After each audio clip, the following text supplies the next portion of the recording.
Linus point of view. Nang makarating kami sa mansyon ko ay mabilis akong lumabas sa kotse at pumasok sa loob ng mansyon. Aakyat na sana ako pero nakita ko ang nakababato kong kapatid sa sala. Nangunot ang noo ko dahil sa nakita ko. Anong ginagawa niya dito? Mabilis akong naglakad palapit sa kanya. Kuya, finally you're home, she said at halatang komportabling nakahiga ito sa may sofa. Kinuha ko ang cellphone niya kaya naman mabilis itong bumangon sa pagkakahiga at pilit na kinukuha ang cellphone niya sa akin. Ano ba kuya? Cellphone ko yan eh. Akin na kasi. Isusumbong kita kay mommy, she said. Halatang naiiyak na rin ito. Tsk, so childish. Just because of her phone. What are you doing here, Carmina? Malamig na tanong ko sa kanya. What? Hindi ba ako welcome sa pamamahay ng kapatid ko? She asked at tumawa pa ito. Akin na nga yan, she said at marahas niyang kinuha ang cellphone niya sa kaliwang kamay ko. Shit, tila nagbago na naman ang mood ko. Nandito na naman siya. I can't deal with her right now. Hindi pwedeng mabad mood ako ngayon. I should be happy and celebrating dahil after 5 years ay bumalik na rin siya. But I don't know that my sister is back too. Just sleep, Carmina. Huwag mo sirain ang mood ko ngayon, I said. She just rolled her eyes on me. Matalim naman ang mga tingin ko sa kanya. When she saw me looking at her, ay tinaasan niya ako ng 2 kilay. What? Malditang tanong niya. Tsk, yun na lamang ang nasabi ko at tumalikod na sa kanya. Nasa gitna na ako ng hagdanan nang mapansin ko mabilis siyang tumakbo palapit sa akin at hinawakan ang kanang braso ko. Tumingin ako sa kanya at nakatiri-eyed pa ito habang nakatingin sa akin. What do you need? Nairitan tanong ko sa kanya. Naiinis na talaga ako sa kanya, hindi ko alam kung bakit. Pero sa totoo lang, para rin kaming aso at pusa. Saan ako pwedeng matulog? Mommy told me to stay here. Hinatid nila ako kanina dito. While them ay sa hotel muna sila mananatili. Maybe they need the privacy, you know? Loving. Baka one day malaman na lang natin na pregnant na si mom, she said while smiling like a crazy woman. Maraming bakanting kwarto sa taas. Hindi mo na ako kailangan tanungin tungkol dyan. Huwag ka na lang pumunta sa kwarto ni Telma. At isa pa, menopause na si mom. Tigilan mo na yung kahibangan na yan. Walang ganang sabi ko sa kanya at nauna na akong pumunta sa kwarto ko. I was about to close the door. Pero iniharang niya ang kaliwang paa niya. Ano ba kasi yun? Hindi ko maiwasang pagtaasan siya ng boses dahil naiinis at naiirita na talaga ako. Why, you're so masungit ba, kuya? I just want to let you know na umuwi na daw dito sa Pilipinas si Ate Telma with her gwapong kuya na si David. And she looks like stupid crazy woman. Alam ko. At isasara ko na sana ang pinto pero pinigilan na naman niya ako.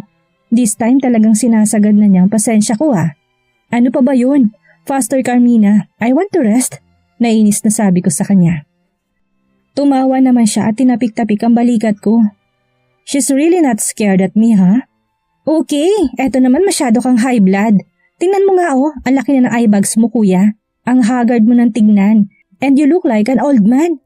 Well, it's true naman. Mas mukha ka pang matanda kaysa kay dad. Because of what she said ay inis ko siyang tiningnan. Can you just shut up?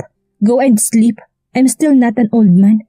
Naiinis na sabi ko sa kanya at mas tumawa lamang ito na mas nagpakulo ng dugo ko. Seriously? Kung hindi kita kapatid, hindi ako magdadalawang isip na wakasan ng buhay mo. Ngayon at dito mismo. Nanggigigil na saad ko sa kanya. Pero parang wala atang naramdaman itong takot. See? Ayoko makapagtalo sa kanya ngayon.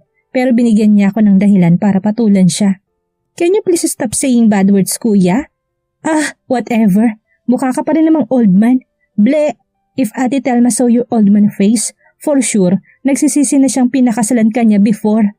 Pangasal niya sa akin. Hindi na ako nakatiis at agad ko ng sinaradong pintuan. I don't care kung natamaan man siya ng pinto. She's really so childish and I don't like it. You're so nakakainis, kuya. Isusumbong kita kay mommy. Rinig kong sigaw niya sa labas ng kwarto ko at rinig na rinig kong malalakas niyang hakbang paalis sa tapat ng pinto ng kwarto ko. Padabog akong pumunta sa banyo at tinignan ang mukha ko sa salamin. Not bad. I am still handsome. Binibwisit lang talaga ako ng babaeng yun. Kumuha na ako ng damit ko at nagpalit. Wala rin akong ganang kumain. All I want is to think about her. Yeah, siya lang. Hindi ko na malay na nakangiti na naman ako na parang tanga. But who cares? Confident na gwapo ako. Binuksan ko ang phone ko at nagsimulang mag-search about her in Google. She's still trending here in the Philippines, New York, and other country. I saw her newest photo. She's a goddess. I saved the photo at saka ko ginawang wallpaper to. You guys don't care if siyang wallpaper ko dahil asawa ko naman siya. While scrolling some of her photo, ay napansin kong isang litrato kung saan may kasama siyang isang lalaki. Ang gwapo niya, pero mas confident akong gwapo ako sa kanya. Umigting ang panga ko dahil sa aking nakikita. Nakahawak pang isang kamay niya sa bewang ni Talma. I'm not jealous. Why would I? Yes, I'm really not. Mukhang masaya pa sila habang nakatitig sa isa't isa. Sa inis ko'y sinabunutan kong buhok ko at hindi ko na malay na naibato ko na pala ang cellphone. Tumayo ako at kinuha ang cellphone ko na binato ko kanina. Tinignan ko muli ang litrato na yon at napairap na lamang ako at binagsak ko ito sa kama. Inis akong humiga sa kama ko at masamang tumingin ako sa kawalan. It looks so gay. Tumingin ako sa malaking picture frame kung saan nakalagay doon ang litrato namin ni Talma nung ikinasal kami. Si Lola nang bumili ng bagong picture frame. If nagtataka kayo kung nasaan siya ngayon ay nasa probinsya. I don't know kung anong gagawin niya doon because I don't know. All I know is nasa probinsya siya right now. Talma's point of view. Daddy! Nagising ako nang marinig ko si Clara na nagsasalita habang tulog. Daddy, where are you? She said. Mahina kong tinapik ang balikat niya para gisingin. She's dreaming about her dad again. Hindi ko maiwasang maawa kay Clara. Baby, wake up! Clara! Mahinang sabi ko habang mahinang tinatapik ang balikat niya. Agad naman siyang nagising at yumakap sa akin nang napakahigpit. Mommy, nasan po si Daddy? Mahinang tanong niya sa akin. Numiti ako sa kanya, tinalikan kong noo niya. Soon baby, makakasama mo rin si Daddy. Don't be sad na, okay? Be strong baby girl, okay? Sleep ka na ulit. Nakangiting sabi ko sa kanya. Ipinikit naman niyang mga mata niya at mahigpit pa rin niya akong niyayakap. Hinaplos ko lamang ang buhok niya hanggang sa makatulog ulit siya.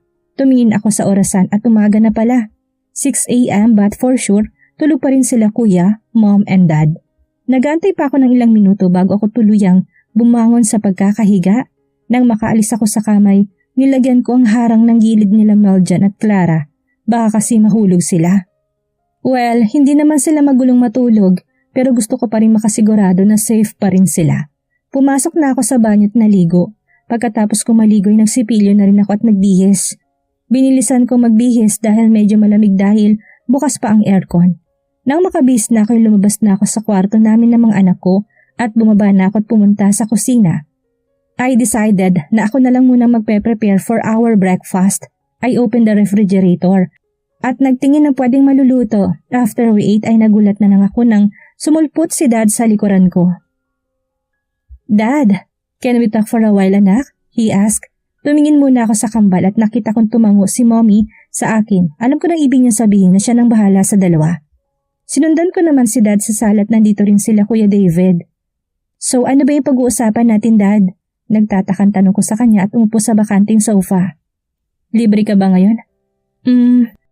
Kung oo, pwede ka bang sumama sa amin mamaya?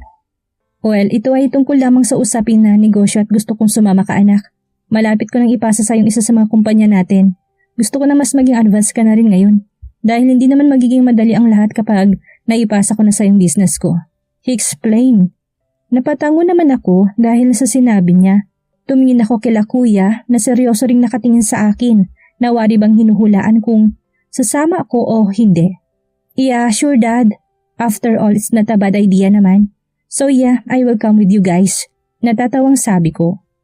Napatigil ako sa pagtawa nang seryoso lamang ang dalawa kong kuya na nakatingin lang sa akin. What? Nagtatakan tanong ko. Umiling lang sila bago nila ibinaling sa ibang direksyon ng mga tingin nila. Hindi ko na lamang sila pinansin at tumayo na ako. Ngayon na po ba? I asked. Tumango naman si Dad at nagpaalam na ako na nagbibihis na muna ako. Pagkatapos kong magbihis at mag-ayos ay bumaba na ako. Sila Clara at Meljan naman ay pupunta daw sila sa mall with their lola. Pumayag na rin ako para kahit papano'y malibang din ng mga bata. Bumaba na ako at nakita ko naman sila sa may sala at ako na lamang ang iniintay nila.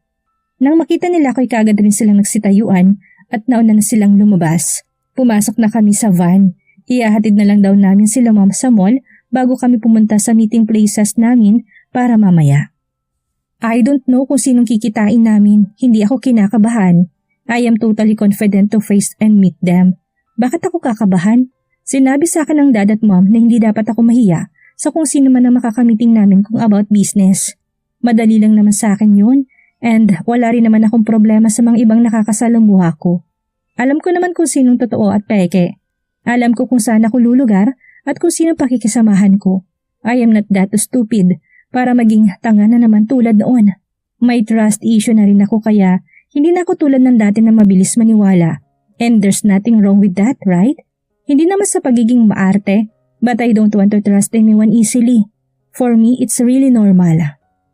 Kailangan dapat alam ko kung sino mga dapat ko talagang pagkatiwalaan.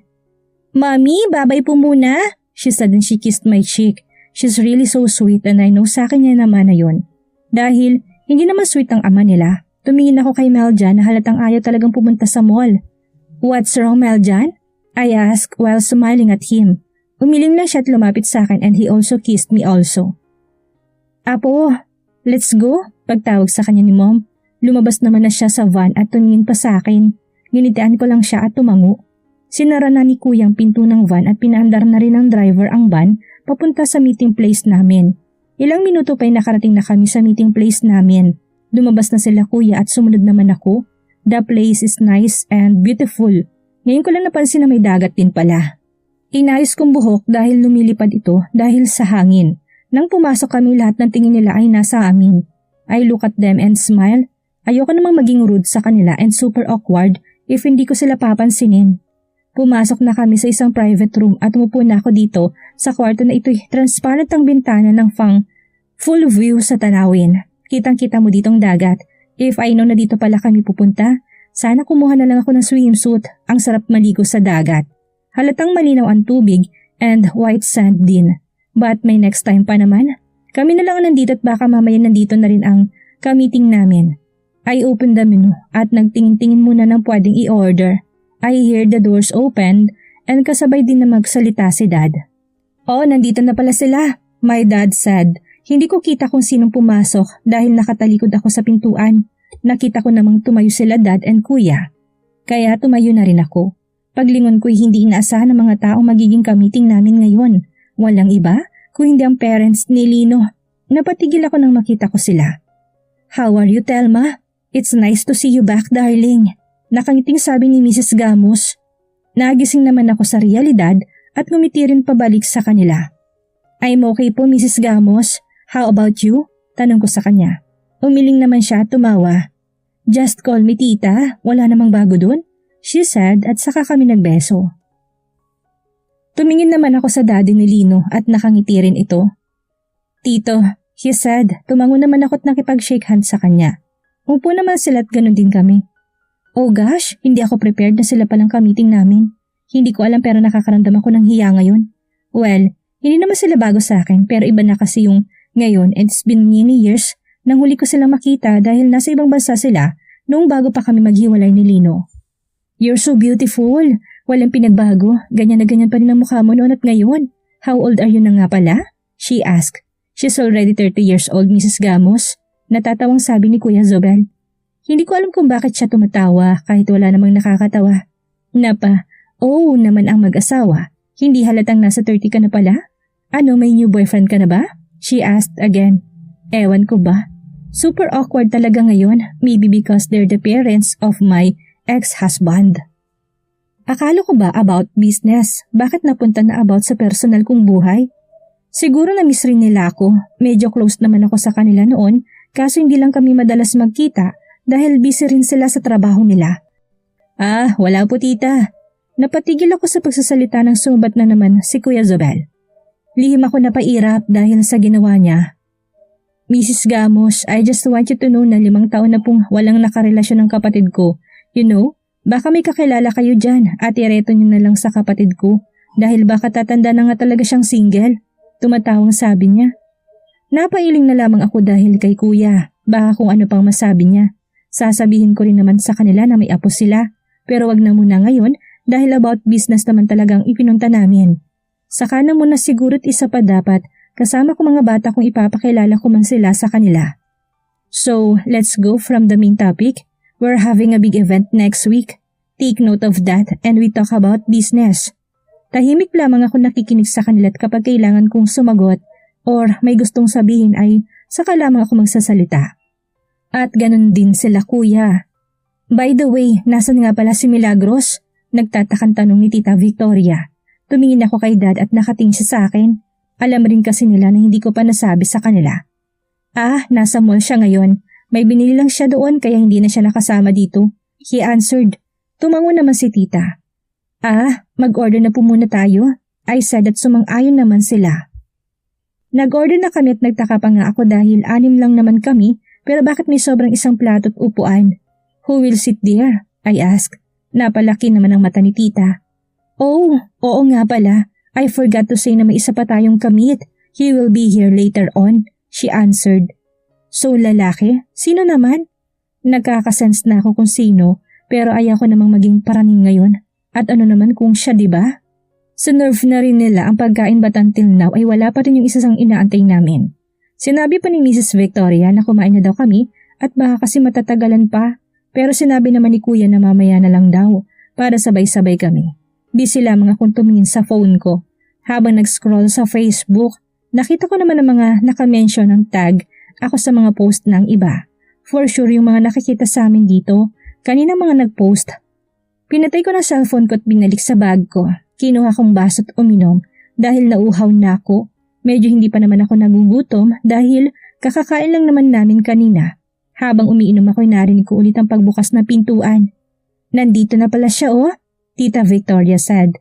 Tumingin naman ako sa likuran ko at expected. The one and only, si Lino nga. Nagtamang mga mata namin. After 5 years ay muli na naman kaming nakita. He closed the door at saka siya umupo sa bakanting upuan. Sabi na nga ba't siya talaga yun Expected naman na talaga. Nakatitig lang siya sa akin. I don't know what should I say. Tila umatras ang dila ko at hindi ako makapagsalita. Malakas din ang tibok ng puso ko. Pumikit ako tuminga ng malalim. Bakit ba ganitong nararamdaman ko? It's just Lino. Kailangan ko ipakitang confident ako that I am totally healed and move on. It's nice to see you again, Lino. My dad said. Tumingin ako kay Kuya at seryoso lamang silang nakatingin kay Lino. At lumipat ang tingin ko kay Tita Victoria. I'm sorry, Telma, if hindi ko nasabi kung ano kasi. It's okay, Tita. Nakangiting sabi ko sa kanya. Tumingin naman ako kay Lino na nakatitig pa rin sa akin hanggang ngayon. Seryosong mukha niya habang nakatingin lang sa akin. Nice to see you again, Mr. Gamos. I said at tumayo pa ako para makipagkamayan sa kanya. Tinignan naman niyang kamay ko bago siya tumayo. And our hand met again. Naramdaman ko naman na humigpit ang pagkakahawak niya sa kamay ko. Pilit kong tinatanggal ang kamay ko sa pagkakahawak niya sa akin habang nakangiti. Ano ba naman to? Wala ba siyang balak bitawan ng kamay ko? Nang bitawan na niyang kamay ko ay mabilis akong umupo. So, let's eat? Tito Damaso asked. Tumango naman kami't nagumpisa na kaming kumain. Hanggang ngayon ay ramdam ko nakatingin pa rin siya sa akin. Tumingin ako sa kanya at saka ko siya pinagtaasan ng kilay. I saw him smirk. Huminga ulit ako ng malalim at uminom ng tubig. Ano ba naman tong nararamdaman ko? Lumipas ang 5 taon ay muli na naman kaming nakita. Naging matured ang mukha niya at gumwapo siya. Pero hindi na ako madadala sa ganyang itsura. Naka-rolled up sleeves siya na puti. Bukas din ang 3 butones ng sleeves niya. Halata rin ang mga muscles niya. Sa kamay naman niya ay mas naging halatang mga ugat niya na nakapagpapadagdag ng appeal sa kanya. Kahit nailang ako dahil sa super awkward ay pinilit ko pa rin kumain. Ano to, reunion? Hindi pa rin siya nagbago, napakaseryoso pa rin niya. Gayang-gaya ng anak niya ang mga kilos ni Lino. Mag-ama nga sila. Natawa naman ako sa aking isipan dahil doon. Iniiwasan ko magtagpong mga mata namin.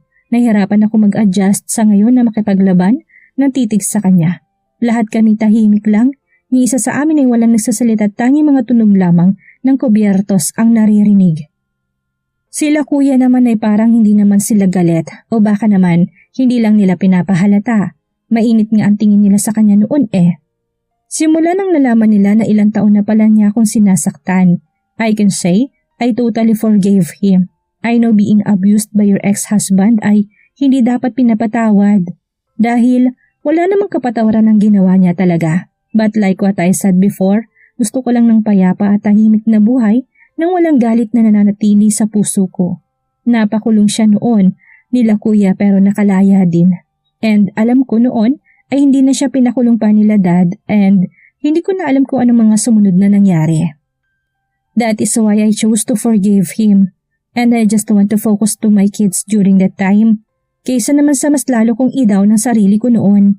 Kailangan ko rin maging malakas at matatag noon dahil pinagbubuntis kong kambal ng anak namin. Ayoko madamay pa sila. I excuse myself nang magbabanyo na muna ako. Hindi ko na kaya pang nararamdaman kong kaba at super awkward na talaga. Kailangan kong pakalmahin ang sarili ko.